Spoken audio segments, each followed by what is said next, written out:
You can't hit a target that you can't see. And so if you don't have revenue targets, if you don't have strategic plays written down, then you are literally going through the motions, reacting and responding to the things that squeaks the loudest in your world. And this is why this conversation is so important, is because that's not how you grow a business. You got to change and you got to step up and lead this thing going forward rather than responding to everyone else's priorities.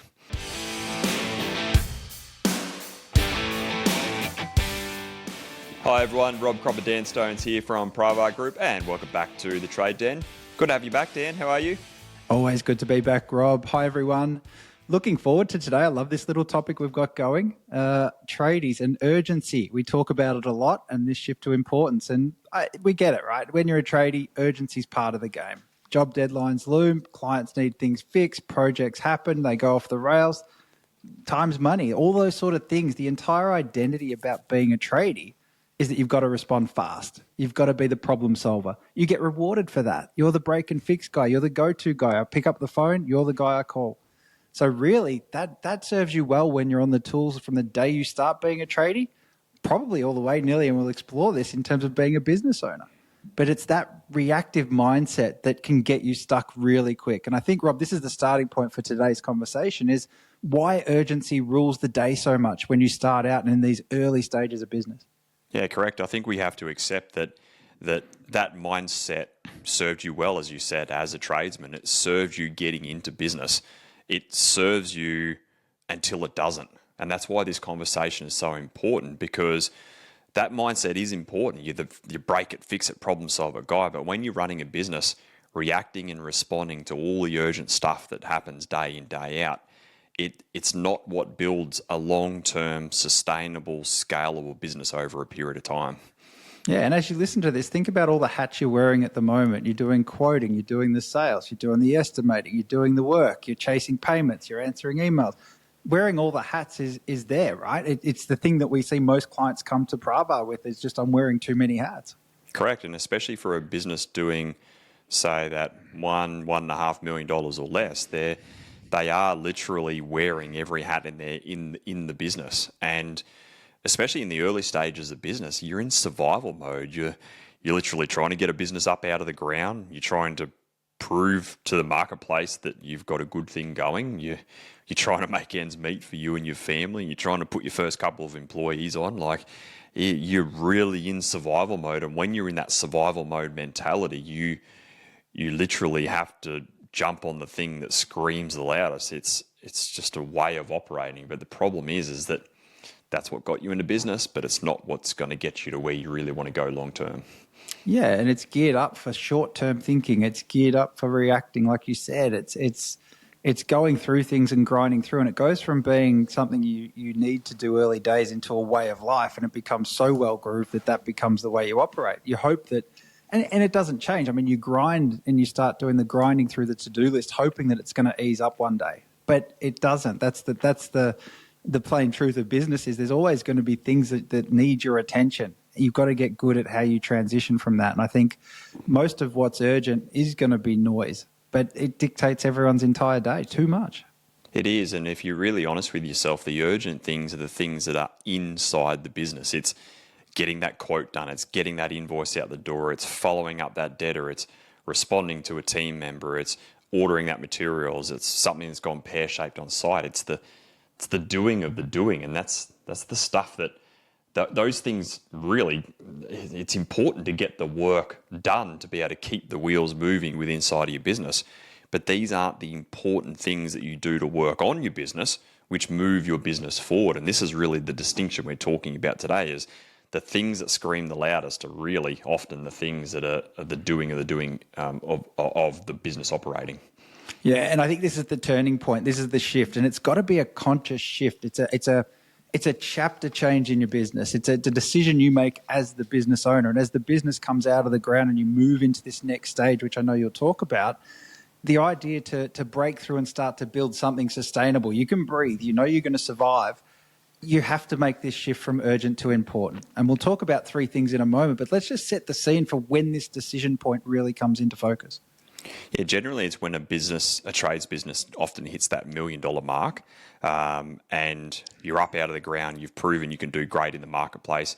You might have one or two or three in your ground crew and around you, but you're at that decision point to be able to go, well, do I want to stay here and run a good tool belt business, or do I really want to genuinely grow an owner-operator business, which is a $2 million plus owner-operator business where you're off the tools, you're growing a genuine business, not just growing a job. And when you get to that decision point, if you're making that decision to keep moving, what got you to $1 million in terms of mindset, skill set, and strategy is not what's going to keep you going forward. And these are the things we'll talk about today. But it's a big shift in mindset. You've got to think differently, and you've got to operate day to day differently to be able to move in this direction. So you're right. It's a genuine decision to move, isn't it?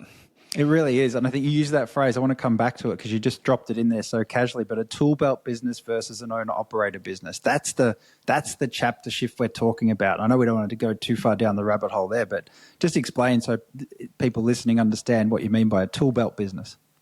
A tool belt business is someone, let's say you're a Sparky, you got one or two guys in around you, and you want to be on the tools. You don't want to be a manager of the business. You don't want to manage operational or office people. You're happy running a sub-$1 million business where you actually love your craft of being a tradie. And there's nothing wrong with that, by the way. I got a mate who runs a sub-$1 million business and he loves it. He doesn't see him get himself off the tools.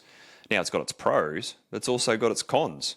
And some people are called to play a bigger game. They want the leverage. They want more money. They want a genuine business rather than just a risky self-employed job. So that means you've got to go down that path to leverage through people and systems and structure and develop your management capabilities. And when you turn that corner, it's no longer about being a great tradie. It's about embracing the management apprenticeship that you're going on and really learning to move in that direction. Yeah. So that's the shift in the decision point. Let's talk about this. So as you make this shift in this decision point, you've got to really embrace three things. You mentioned one there. The first one I want to talk about is leverage. So you've got to embrace leverage and people and systems if you're going to make this shift from the urgent to the important.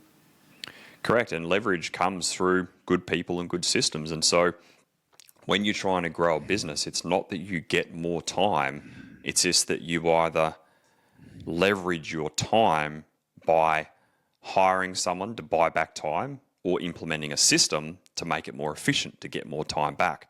So it's not like you get extra hours in a day. It's just that the business grows because you're bringing in people or systems around you as the owner to take hats off to do some of those tasks. And so when you're going down this journey of creating leverage in your business, you've got to get out of reactionary mode and focused on implementing these key strategic plays to create this leverage, which requires you to prioritize those things in your week to be able to bring those things to life within your business. Yeah, I think when you talk leverage, it's the reason why you're in this position. A big chunk of time when you're in the urgent mode is solving problems. So the ability to stop being the person, the only one in the business that can solve a problem, comes with those systems, those processes, the people around you that can start to take that off your plate. That's the leverage we're talking about. And I think it's a real mindset shift there. Like the common mindset shift that we see is no one's as good as me. It saves me time and energy and money if I do it myself. And so when you carry that mindset, no wonder you're fixing all the problems and solving all the issues, is because you're carrying that mindset around. And so we always say in coaching that mindset always precedes strategy. You first got to have that shift to realize that, well, if I want to grow, I've got to create leverage. If I want to grow, there are better people out there. If I want to make more money, I don't have to keep selling my own time. So you've got to have the mindset shift, and then you've got to prioritize the things that matter that create the leverage. You've got to hire key people, implement job management systems or pricing systems and invoicing systems and all those types of things that create it. But you got to prioritize that. And if you don't, you're just going to be reacting and responding to the day-to-day things all day long. Yeah, we talk a lot in coaching around creating the space for what's important. That's really what we're talking here. So let's move on from leverage then. The next step, when you start that, there's no good getting leverage and then going, what do I do next? That you've got to be better than that. And this is where it comes into our second pillar of this, which is being more strategic. This is talking more planning, preparation, and really starting to be strategic with your approach. It is. And tradies know how to do this anyway. Like when you're building a house and you're a plumber on there, you've got a set of plans, you've got a scope, you've got all the documentation. Well, hopefully, if you're working for a good builder, but you already know how to plan and prioritize and schedule and execute that job in stages. And so it's the ability to take that skill set and take that into the business world to be able to go, well, where are we trying to go? What are the goals that we're trying to achieve? What are the key strategic plays which are going to create the most materialistic impact over the next 12 months? And then this quarter, what is the most important 1 to 2 things we're going to focus on? And that's what we mean by strategic thinking. It's your ability to really know what you want, why you want it, and how you're going to get there. And it's your ability to focus on that rather than just get sucked into the day-to-day stuff all day long. Yeah, it's amazing when we coach this, the amount of times we say, who's ever set a target? It could be something for their operations. It could be something in terms of sales or revenue. Being strategic and planning involves saying, here's where I want to go. This is where we're taking this business and setting targets. And for most of the guys we deal with, a lot of the times it's the first time they've really experienced consciously being strategic in that I've never set a revenue target. I just take what comes. I deal with whatever happens. It's a real... you can't underestimate this strategic thinking shift. Correct. We say it in coaching. It's like you can't hit a target that you can't see. And so if you don't have revenue targets, if you don't have strategic plays written down, then you are literally going through the motions, reacting and responding to the things that squeaks the loudest in your world. And this is why this conversation is so important, is because that's not how you grow a business. You got to change and you got to step up and lead this thing going forward rather than responding to everyone else's priorities. Yeah, and this now by nature extends the view of your world. Like that short-term survival mechanism gives way to a long-term strategic view of the world. It's a different shift. It takes a different skill set to do that. Let's move on then. The third pillar we talk about then, once you've got your leverage, you've got some strategy in place, you're starting to be a bit more strategic. The next thing really is taking focused action. And we've got 2 words in there, focused and action. You can't just sit on your plans and sit on your hands with that sort of stuff and go back to reacting and say, well, I've got a plan, but I'll get to it when I've done my to-do list. That's still being in the urgency world. So focused action is all about being consistent and disciplined in your approach there. Yeah, this is where rubber's got to meet the road. And I remember dealing with a client a couple of years ago, and I'll say his name's Bob, for example, and he was in that ugly phase where he was half on the tools, half off. He had no admin support around him, and he was doing invoicing and quoting, all that kind of stuff at night. And we're like, Bob, you got to get some admin on place. You got to do this. And he's like, Rob, I just don't have time to be able to get this person around me. And it's this. And so we did a time tracker with him. We tracked his hours. He was doing like 60 plus hours a week. And in his week, he was doing like 15 to 20 hours a week of admin. And it's like, mate, I know it's going to get easy. It's going to get harder over the next month. But if you just put in an extra couple of hours for the next month and go through this recruitment process, you're going to buy back 15 to 20 hours of your week every week going forward. He's like, Rob, I just don't have time. I don't have time. Eventually he caved in and put in the effort, and lo and behold, he got all his time back. He bought that time back, and he's like, gee, I wish I had done that earlier. But this is what we mean by focused action. You got to get rubber meeting the road, and sometimes it does get a little bit harder before it gets easier, but you got to prioritize this stuff over the noise to make the change happen. You actually got to force it, don't you? Yeah, absolutely. I think you're being generous. Bob was one client. I think I could think of about 20 Bobs a year that come through that we have Bobs with the exact same thing, because that's the journey, right? This is such an important part of your journey as a business owner who's going from that tool belt to owner operator, as we said. Let's talk. We've been through those disciplines, and I think they're easy enough to comprehend and understand. I'm interested in a story. Like let's talk a little bit about what this looks like in a real life client journey with a real client. Let's use the example of Christian. He runs a plumbing business called Pipe Down, and he came into coaching at the back end of 2024. So he's probably been in coaching 12, 15 months now. So, and he came into coaching as probably doing just on 100K months. So he was doing, say, a $1.2-ish million run rate business. He was half on the tools, half off. So he had a couple of guys in around him. He had limited bookkeeping support, no admin. He did have a factory, which was great, but he was working long days on the tools at night doing quotes and catching up, and he just couldn't get ahead. Now, his motivation for him was he wants to get in the caravan and travel with his family because that's what's really important to him for the family that he's got. But he couldn't break the cycle, and that's why at Pravar we call it the hamster wheel. You're literally going round and round and round and round in circles in that time, and so Christian was stuck in the hamster wheel. And when we really pulled it apart, it's because he was stuck in urgency mode. He could not move ahead. He was caught doing all the doing, the cash flow issues because he was doing the work, not getting paid properly. He was not pricing properly, which was causing cash flow problems. So all these issues were compounding in his world. He was feeling the symptoms of cash flow and lack of time and no progress, but that's because his business had stalled because he wasn't focusing on the things that matter, which were going to drive the business forward. Does that make sense? Yeah, it does. And I think it goes beyond just that. And it's a really good example because it goes beyond just that operational lack, if you like, of time or that urgency in an operational sense. I think it runs even into jobs where if you're in urgency mode, getting the job complete for the customer is way more important than profit. And you hear me say that. Even as I say it, you can hear I'm prioritizing the urgent of getting a job complete, getting the labor there, just get the job done, whatever you need, boys, get it done. Is that going to drive a profit, which is really important? Is that going to help you manage better you guys on site? No, because that's the important side of that equation of running a job. And you're not doing that because you're now prioritizing the urgent. And that's what he was doing. Jobs were run for completion and customers versus the important side, which is him running them profitably for the business. He was being pushed by his builders to get a quote in rather than prioritizing learning how to price correctly.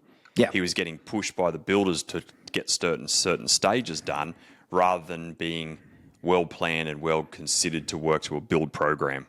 He was getting invoices out the door, but there was no process around invoicing and debtor management and getting cash in the door to fix that. So you're right, everything was coming from a place of operational reactive mode because of all the external factors around him driving. It was almost he was getting pushed and pulled in a million different directions, wasn't he? Yeah, he had his own business, but he wasn't running it. He was just literally running around for everyone else and anyone else in the external world that sort of demanded it. And I think the other one that comes into it as well and is the way that you manage. If you're avoiding hard conversations, which Christian was part of his story, avoided hard conversations. He just had to keep guys on the job. We had to keep things going. I wouldn't risk that because I've got a job to finish. That urgency of the job, the builder, the demands of the external meant that he never tackled the important conversation. So even in a conversational sense and how you manage as a person, that swing between what's urgent and important always playing off there as well. And let's face the facts around that. Like what Christian had to do, like you said before, this is not how you run a business. And if you're in that position right now, you don't run a business. You've got a highly stressful job, which is dictating how you run your business and how you live your life. It's a shit way of running your business, and you got to change. Yeah, and living your life. It's not just the business you run, it's the life you live. All of that's wrapped up under this banner of urgency. Terrible way to live. Correct, because how could you go and spend time with your kids or be connected to your wife and your kids? You can't, because business is just dictating life in the end of the day as well, isn't it? Yeah, and you think about and that's where it's where it becomes like a baby. A baby just demands stuff, right? You have a baby of a business, a baby in real life. It's going to demand things of you. You have to give into that in an urgency factor. Your business is the same, but at what point your baby's going to grow up? Your baby's going to mature. Your business needs to grow up. Your business needs to mature, and that's going to be led by you by going through these steps. So I think this is where Christian's done that now. And let's talk about what changed. And you said he's been, I think it was 12 months, 14 months or something like that. Take us through the changes he did make and the results that came of that. It's chalk and cheese who Christian is and the business that he's got in today's terms. So he's gone from a roughly 100K months. He's now on track to hitting 150K months with growing beyond that. And that's a pretty incredible result in a 12-month period to go from 100 to 150 Ks. He's completely off the tools. He's got admin and bookkeeping support in around him. He's changed who he does work for, how he delivers that work, the team that he's got in the ground to deliver that work. He's the cash flow pressures have eased. He finished up at Christmas just recently with an awesome pipeline of work for Q1 and money in the bank. Like who Christian is today as a manager, a business owner, a husband, as a father, a family man, is chalk and cheese within 12 months. And it's purely come down to his ability to be well planned, well considered, stop reacting to the problems that's going on, and prioritizing the things that created these materialistic changes in his month, purely only 12 months later. Yeah, it's incredible. Shout out to you, Christian. It's a great job when you listen to this. Really good job.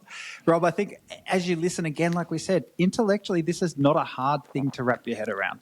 The journey itself takes time and there's some work to be done. It's challenging, but you can almost hear people listening go, well, where's the catch? I could do that, but I haven't. I've been running my business like this for 15 years, 10 years, whatever it is for you. But what's the catch? Because something's not working for me. I can't make that shift, even though I understand 100% what you're saying.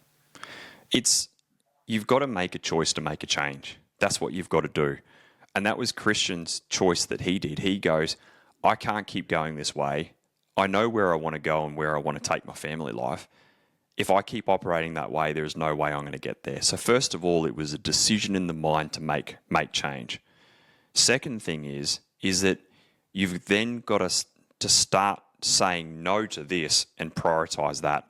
And that's what Christian did. He prioritized turning up to our coaching calls every week. He turned up to his Q&A every week. And he turned up to doing the work during the week to make the change. So it's not like he sacrificed 15 or 20 hours a week to working on his business. It was literally like half a dozen hours a week to work on developing his mindset, developing his skill set, and working on the strategies that matter. So it doesn't require a lot of time at the start. You've just got to first make a choice, and then you've got to make time for this stuff, not wait for the right time. And that's the catch. You got to choose to do this and get out of that mode of operating. Now, it's hard. It's like when you shift a grip on a racket or on a golf club. It feels weird to begin with, but you've got to retrain yourself to operate in this new way. And it just takes time. You've got to regroove yourself to move in that direction. Yeah. And this shouldn't feel like something else to do. It's the decision point that you're talking about. You make the decision and it's amazing how the world shifts almost seismic. It's like that's the way I'm going to operate from now on. It's not like you're carrying more baggage into your week and more stuff to do. When you do this, it's not like, and the other catch I think is that important doesn't scream at you. Like there's nothing, important doesn't go, hey, do it right now. It's not that feeling that you're so used to. So I think that's the other catch, is that feeling of, shit, where's the important? What's the deadline? And all of a sudden it's up to me now. And you end up in that position. I've made the choice. Now I've got to follow through and act. Because if I don't, the good news is no one's coming to save me. And the bad news is no one's coming to save me. I've got to see myself through this, which is why I think most business owners shy away from it.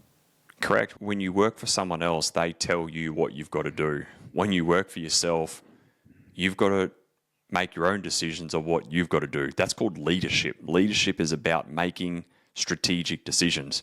And when you're leading your business, you've got to know what to say yes to and what to say no to, because every time you say yes to something, it's at the expense of something else. And so to get out of this reactionary mode, you've got to learn to say, no, that's not a priority, and that can wait, this can wait, because I've got to sit down and do this, because if I don't do this, I'm not moving forward. And you've got to remind yourself is every day, every week, that you're not choosing to work on something that is moving your business and life forward. You're choosing to stand still.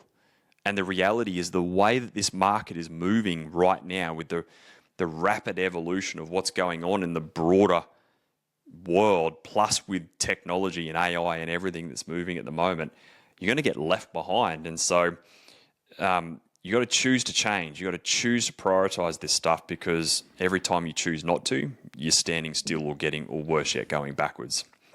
Yeah, absolutely. Shall we do a little challenge on this? I think I can feel a challenge for this week. Let's do it. All right. What we're going to do is pick one thing, just one thing. Spend 5 minutes on this if you need 5 minutes, but pick that one thing that's genuinely important for you to move your business forward. And just pick that one thing that's important, not urgent, but it's been maybe hanging around for a long time. You'll know what it is, but block time for it. Treat it like it's the most important meeting of your week, that time you're going to dedicate to it once you know what it is. And then don't let urgency hijack it. Just follow through and do that one important thing. Like we said, don't pick something that's going to take a year for you to do it. You've got to go on a sabbatical to do it. Pick one important thing and then follow through and just get that feeling of what it's like to prioritize the important over the urgent. And Rob, I can think of one probably really important thing that people could do, which is book themselves in for a discovery call, right? That'd be a really good example of making that one phone call. It might be a book a discovery call with us. It might be a call to a new builder, whatever it is for you. You'll know what it is, but it's that level of action, that important action that we want people to take this week. Yeah, correct. It could be tweak your pricing. It could be sit down and schedule next week. It could be make that call to that builder. Or sometimes you don't know what that right next step is. That's the issue, is you don't know what that important thing is. And that's why if you're in that position going, I know I need to change, I want to change, and I'm ready to make change, but I just don't know what to change, I'm feeling a bit trapped and confused, then jump across to strategysession.com.au, fill out the form, book in a time that suits you for a discovery call, and let's talk through where you're at, where you're trying to go, and what is that right next step for you to be able to get you unstuck and moving forward. What a great call, Dan. I love it. You and I could riff on this topic all day long. But I think in the end of the day, building a business isn't about working harder. It's about working on the things that matter. It's about prioritizing the things that matter, which are going to take you to the next level. Hopefully you've enjoyed today's call.